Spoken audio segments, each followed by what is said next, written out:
তারপরে 2% হয়ে গেল 5%, 1% হয়ে গেল 4। তাহলে দেখা যাচ্ছে যে 1% ডিএ মূল্যসূচক অনুসারে পুরনো ডিএ মানে বেতনে সেটা হয়ে গেল 4%। কস্ট অফ লিভিং বেশি, সেটা প্রমাণটা কে করবে? এই রাজ্যে বর্তমান রাজ্য সরকারের মাননীয় মুখ্যমন্ত্রী তিনি তো তার তো বোধ বুদ্ধি নিয়ে প্রশ্নোত্তরই আমরা বারংবার, এই হচ্ছে নিয়ম। এবং আমাদেরও কিন্তু এই সেন্ট্রাল গভর্নমেন্ট যত শতাংশ ডিএ দিয়েছে তত শতাংশ ডিএ দিয়েই কিন্তু আমাদের ষষ্ঠ বেতনের পর সপ্তম বেতন কমিশন দিতে হবে। ওই রোপাতেই লেখা ছিল যে 16% ডিএ পরবর্তী যে ডিএগুলো হবে সেগুলো all India consumer price index অনুসারে। স্যার, একেবারেই ডিএ মামলা, যেই ডিএ মামলার জন্য আপনাদের এত লড়াই, শেষ শুনানিও শেষ, শুধু রায়দান স্থগিত রয়েছে, ঠিক কোন জায়গায় দাঁড়িয়ে রয়েছে এই ডিএ মামলা আপনাদের মতো? এই ব্যাপারটা তো কর্মচারী সমাজ, অবসরপ্রাপ্ত কর্মচারী সমাজ প্রায় ফোন করে আমাদের জানতে চাইছে। হয়তো অনেকে জানেও বর্তমান পরিস্থিতিতে কোন জায়গায় আছে, তবুও তাদের একটা আশা ভরসা আমাদের উপর আছে বলেই আমাদেরকে ফোন করছে। আমরা যেটা বলছি যে গত 8ই সেপ্টেম্বর শুনানি শেষ হয়েছে, সেই শুনানিতে যে অর্ডারটা বেরিয়েছে সেখানে বলেছে সরকারকে 2 সপ্তাহের মধ্যে যদি কিছু বলার থাকে সেটা লিখিতভাবে জমা দিতে হবে। সেই কপি আমরা পাওয়ার পর আমাদেরকেও 7 দিনের মধ্যে যা বলার সেটা লিখিত আকারে আমাদেরকেও জমা দিতে বলেছে। এখন এই প্রেক্ষিত আমরা দেখলাম যে 22শে সেপ্টেম্বর সেই সময়টা শেষ হচ্ছে। আজকে কত, 19 তারিখ, তো 20, 21, 22, মানে মাঝখানে আর 2 দিন বাকি আছে। তা এখনও পর্যন্ত মানে গতকাল পর্যন্ত আমরা আমাদের যে সুপ্রিম কোর্টের যে আইনজীবী আছে তাদের কাছে কোনো নথি জমা দেয়নি সরকারের পক্ষ থেকে, বা ওয়েবসাইটেও নেই। এখন সরকার কি করবে সেটা তো আমরা এই মুহূর্তে বলতে পারি না। সরকার কি কোনো সাবমিশন করবে, অর্থাৎ মানে সুপ্রিম কোর্টের নির্দেশ অনুসারে, না করবে না, করতে পারে আবার নাও করতে পারে। কিন্তু আমাদের যে পিটিশনটা, আমাদের যে সাবমিশনটা, সেটা আমরা নির্দিষ্ট সময়েই করব। যদি আমি মাননীয় ফিরদৌস সাহেবের সঙ্গে কথাও বলেছি, বলল তারা যদি জমা না দেয় তবুও আমরা আমাদের যে বার্তাটুকু, বেশি তো তখন বলার নেই, কারণ সরকারকে ডিপেন্ড করেই আমাদের লিখতাম। যদি সরকার অন্য কিছু তথ্য তুলে ধরত সেক্ষেত্রে আমাদের যে বার্তাটা আমরা, আমাদের যে মাননীয় বিকাশ রঞ্জন ভট্টাচার্য বারবার বলেছে যে all India consumer price index অনুসারে রাজ্য সরকারি কর্মচারীদের ডিএ কিন্তু এই সরকারই দেয়, সেই তথ্যটা বারবার তুলে ধরেছে। আমরা সেটা আবারও তুলে ধরব। দেখুন, ব্যাপারটা হলো দিল্লি এবং চেন্নাই এই কথাটা বারবার আসছে, ওরা ডিএটা পাক, আমরা কিন্তু সব সময় চাই, কারণ ওরা তো আমাদেরই কর্মচারী।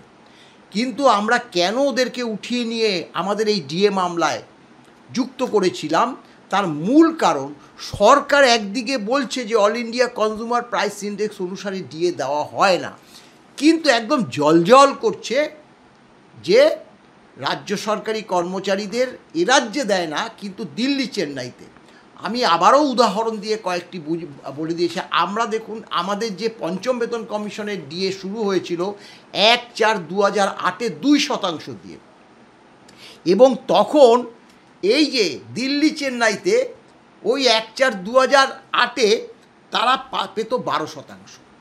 আমরা তারপরে 1/6/8-এ 6%, মানে 2-এর সঙ্গে 4, 6%, তখনও তারা 12%। আবার 1/11/9-তে 8-এ 9%, ওরা 12%। এই করে যখন 1/3/9 আসলো, এই যে টোটাল 12% আমরা তখন পেলাম, মানে 1/3/9 অর্থাৎ 31/3/9 পর্যন্ত আমাদের যে 12% দিয়ে সেটা রাজ্য সরকার একসঙ্গে দিল। একটা কথা সবসময় মনে করতে হবে, ডিএ পৌনঃপৌনিক, অর্থাৎ নির্দিষ্ট সময়ে যে ডিএটা হয় সেটা দিলে যদি 6 মাস পরে আর একটা ডিএ হয়, সেই ডিএটা কিন্তু আমরা 6 মাস পেলাম। কিন্তু এখানে আমাদের একসঙ্গে 12% দিয়ে 31 মানে 3/2009 টোটাল, সেটা আমাদের 3 বছর ধরে দিল। আমাদের যখন 12%, ওদের তখন 22%, তখন ওদের 22% হয়ে গেল, অর্থাৎ দিল্লি চেন্নাইতে। কেন হয়েছে? ওদের লিভিং অফ কস্ট বেশি, বারংবার না না, লিভিং অন কস্ট যেটা যেটা বললে তো হবে না। লিভিং অন কস্ট তো এখানে গড় করা হচ্ছে। এখানে আমাদের ওয়েস্ট বেঙ্গলের যে ওয়েস্ট বেঙ্গল বলুন, দিল্লি বলুন, চেন্নাই বলুন, তামিলনাড়ু বলুন, গুজরাট, সবকটা এই যে লিভিং অন কস্ট ধরে তো আমাদের সরকারি কর্মচারীদের খাদ্য, বস্ত্র, বাসস্থান, হ্যাঁ, এই সবগুলোর যে কত মূল্যবৃদ্ধি হচ্ছে। মূল্যবৃদ্ধি তো কোনো সময় শূন্যও থাকে, একও হয়, আবার 5ও হয়। আমি একটা উদাহরণ দিচ্ছি। এই যে বর্তমান যে আমাদের ষষ্ঠ বেতন কমিশন, ওদের সপ্তম বেতন কমিশন, সেখানে প্রথমে 2%, তারপরে 2%, তারপরে 1%, এই 2%টা হয়ে গেল 7%, তারপরে 2% হয়ে গেল 5%, 1% হয়ে গেল 4। তাহলে দেখা যাচ্ছে যে 1% দিয়ে মূল্যসূচক অনুসারে পুরনো দিয়ে মানে বেতনে সেটা হয়ে গেল 4%। কস্ট অফ লিভিং বেশি, সেটা প্রমাণটা কে করবে? এই প্রশ্নটা করেছিল মাননীয় শেখর ববি সরাফ, ওই দেবাশিস করগুপ্ত এবং শেখর ববি সরাফের বেঞ্চ। এই কথাটা এজি মাননীয় কিশোর দত্ত বলেছিল যে ওখানে খরচপাতি বৃদ্ধি বেশি, সেই কারণে আমরা ওদেরকে এই একটু বেশি দিয়ে দিই, কেন্দ্রীয় হারে দিয়ে দিই, এটা স্বীকার করেছিল। তখন একটা এমন প্রশ্ন করেছিল না, তার কিন্তু উত্তর বেরোয়নি যে মিস্টার দত্ত আপনি এই কথা বলছেন, কিন্তু এটা তো মুখে বললে হবে না। আপনারা কি সার্ভে করেছেন যে কলকাতায় কত দাম বৃদ্ধি হয় বা দিল্লি চেন্নাইতে কত হয়? আর কলকাতায় যদি দাম বৃদ্ধি হয়, পুরুলিয়া, বীরভূম, বাঁকুড়া, সেখানে কি একই দাম থাকে? সারা ওয়েস্ট বেঙ্গলে কি একই দাম থাকে? থাকে না তো। আমাদের তো গড় করে করা হয়। প্রত্যেকটা স্টেট গভর্নমেন্টকে যে মূল্যসূচক, অর্থাৎ জিনিসপত্রের দাম বৃদ্ধি হচ্ছে, সেই পরিপ্রেক্ষিতে গড় করে সেটা শতাংশে আনে। সেই শতাংশ কেন্দ্রীয় সরকার তাদের কর্মচারীদের এখানে কিন্তু কেন্দ্রীয় হারে দিয়ে এটা করেও বিভ্রান্তি করছে। আমরা বারবার বলেছি যে কেন্দ্রীয় নিয়মে এটা প্রমাণিত। কেন্দ্রীয় নিয়ম কেন? কেন্দ্রীয় সরকার এই যে all India consumer price index অনুসারে, মূল্যবৃদ্ধি অনুসারে যে পার্সেন্টেজটা হয়, সেটা গড় করে দুটো ভাগে ভাগ করে, একটা জানুয়ারিতে দেয়, একটা জুলাইতে দেয়। এবং এই সব ঘটনাগুলো অন্যান্য রাজ্য সরকার নিজে থেকে করে না, কেন্দ্রকে ফলো করে। কেন্দ্র যেভাবে ডিএটাকে ক্যালকুলেশন করে তাদের কর্মচারীদের দেয়, সেটা অন্যান্য স্টেট গভর্নমেন্ট দেয় এবং আমাদের রাজ্য সরকারও দেয়, এখনও দেয়। কিন্তু এই যে রাজ্যের বর্তমান রাজ্য সরকারের মাননীয় মুখ্যমন্ত্রী, তিনি তো তার তো বোধ বুদ্ধি নিয়ে প্রশ্ন তুলি আমরা বারংবার বোধ বুদ্ধি নিয়ে প্রশ্ন তুলি। তিনি 10% দিয়ে পঞ্চম বেতন সেখানে 15 করেছে, 7% দিয়ে 10 করেছে, 8% দিয়ে 10 করেছে, করে সাধারণ কর্মচারী যারা এই ডিএ নিয়ে তাদের ব্যাপার কিছু অভিজ্ঞতাটা খুব বেশি নেই, কর্মচারীরা মনে করে বা সাধারণ মানুষ মনে করে, ও বাবা 10%-র জায়গায় 15% দিয়ে দিল, ওই ঘেউ করবেন না, আমি টাকার জোগাড় করতে পেরেছি বলে আপনাদের 15% দিয়েছি। না, এটা মাননীয় বিচারপতি নিশিতা মাত্র বলেছিল কেন্দ্রের সঙ্গে রাজ্যের ডিএর ফারাক কত, সেই ভয় পেয়ে 10টাকে 15 করেছে। 15 করলে কী হবে? 15টা তো প্রিভিয়াস 5% প্রিভিয়াস ডিএটা না দিয়ে সেখান থেকে তুলে এনে 10-এর সঙ্গে 5 করেছে। প্রিভিয়াস ডিএ 3% না দিয়ে সেখান থেকে 7-এর সঙ্গে 3 দিয়েছে, কারণ এগুলো পরে কেটে নিয়েছে, কিন্তু এগুলো কেটে নিয়েছে। অর্থাৎ এটাই হচ্ছে all India consumer price index অনুসারে দেয় যে তার প্রমাণ। এবং আরও একটা প্রমাণ, এই যে কেন্দ্রীয় সরকারের 125% হয়ে গেছে 1/16-তে, তারপরে ওরা 1/17 থেকে তারা ডিএ শুরু করে দিয়েছে নয়া বেতন কমিশনে। আর আমাদের সেই 125কে নিয়ে আসলো 1/19-এ। 125 মানে এই 25% একসঙ্গে দিয়ে 100 হয়েছিল, 25 দিয়ে 125 করার পর কি করলো, 1 বছর 25%টা আমরা এনজয় করলাম 1 বছর, কিন্তু এই 25% ডিএর মধ্যে 4 কিস্তি আছে। ওই যে আমি আবারও বললাম, এই যে 4 কিস্তি ডিএ সেটা একসঙ্গে দেওয়াতে আমাদের প্রভূত ক্ষতি হয়েছে। কীরকম প্রভূত ক্ষতি হয়েছে, যে প্রথম কিস্তি 7%, সেটা আমরা 54 মাস পরে পেয়েছি। দ্বিতীয় কিস্তি 6%, সেটা আমরা 48 মাস পরে পেয়েছি। তৃতীয় কিস্তি 6%, সেটা 42 মাস পরে পেয়েছি। একদম শেষ 6%, মানে 1/16 যেটা দিয়েছিল সেটা সে 24 মাস পরে পেয়েছি। তাহলে এগুলো তো রাজ্য সরকারকে দিতে হবে, এবং ওই 125 হওয়ার পর all India consumer price index অনুসারে তারপরে বেতন কমিশন আমাদের হয়েছে। আবার এবারও বলছি, কেন্দ্রীয় সরকারের বর্তমান ডিএ 55%। এই দীপাবলির আগে, মানে দুর্গাপুজো ওটা মানে আরম্ভ হতেও দিতে পারে, বা দুর্গাপুজো শেষ হয়ে গেল, কেন্দ্রীয় সরকার লাস্ট যে ডিএটা বাকি আছে সেটা হচ্ছে 55 সঙ্গে 3 কি 2 ডিএ হবে, অর্থাৎ 55 সঙ্গে 3 হলে 58% হবে, বা 2% হলে 57% হবে। ঘোষণা হতে শুধু সময়, যখনই হয়ে যাবে মানে নূতন বেতন করতে পারবে না যতক্ষণ না all India consumer price index অনুসারে 55 সঙ্গে কত শতাংশ দিয়ে যোগ হচ্ছে, তারপরে সেটাকে যে বেতনের সঙ্গে মূল বেতনের সঙ্গে মার্জ করে একটা বুস্টিং দিয়ে নয়া বেতন করবে। এই হচ্ছে নিয়ম। এবং আমাদেরও কিন্তু এই সেন্ট্রাল গভর্নমেন্ট যত শতাংশ ডিএ দিয়েছে তত শতাংশ ডিএ দিয়েই কিন্তু আমাদের ষষ্ঠ বেতনের পর সপ্তম বেতন কমিশন দিতে হবে।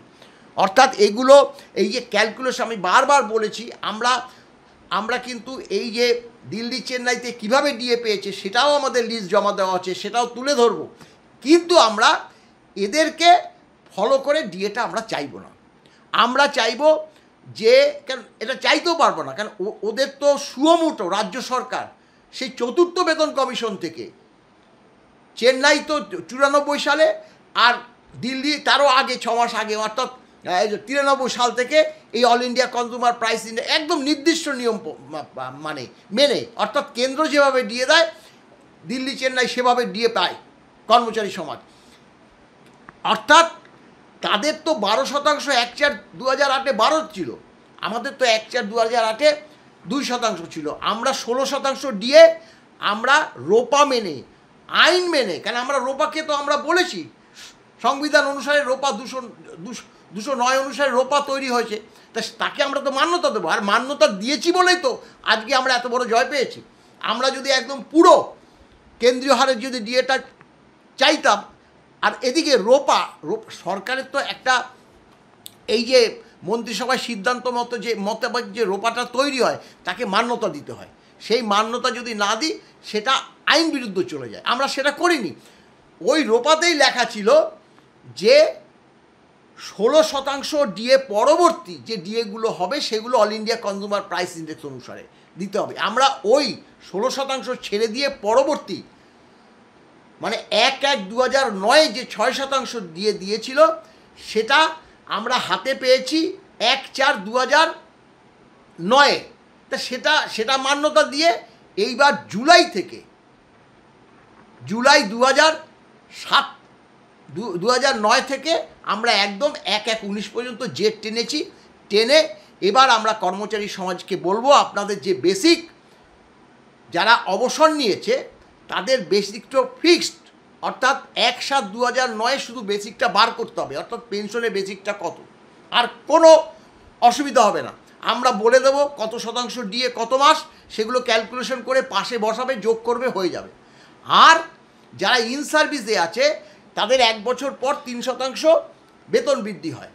তাহলে 1/7/2009 পরবর্তী পরের বছর 3% ডিএ যোগে, 3% ইনক্রিমেন্ট যোগে ওই যে বেতনটা হলো তার উপর ক্যালকুলেশন করতে হবে। তারপরের বছর আবার 3% ইনক্রিমেন্ট যোগে ক্যালকুলেশন করতে হবে। এইভাবে ডিএটা নির্ণয় হবে।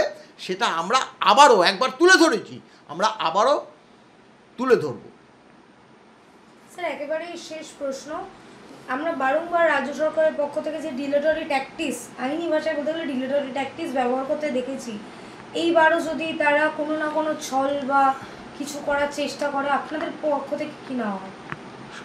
সুপ্রিম কোর্টে তো কিছু মানে নিয়ম কানুন আছে, তারা তো নিয়ম মানেন না। নিয়ম যেটা মানুক বা নানুক, আমরা প্রথমে ডিএর অর্ডারটা পাবো, ডিএর অর্ডারটা পাবো। সুপ্রিম কোর্ট যে অর্ডার দেবে, আমরা বারবার বলেছি, কর্মচারী সমাজকেও বলছি, যে গণতান্ত্রিক নিয়ম অনুসারে দেশের সর্বোচ্চ আদালত হচ্ছে সুপ্রিম কোর্ট। এই সুপ্রিম কোর্ট যে অর্ডার দেবে সেই অর্ডারকে আমরা মান্যতা দেব, কারণ সরকার মান্যতা দেয় না বলেই তো আমরা বারবার অভিযোগ তুলি। এইবার যেই অর্ডারটা দিল, সরকার মানবে না বলছেন। সরকার না মানলে হয়তো একটা রিভিউ পিটিশন প্রথমে করতে পারে।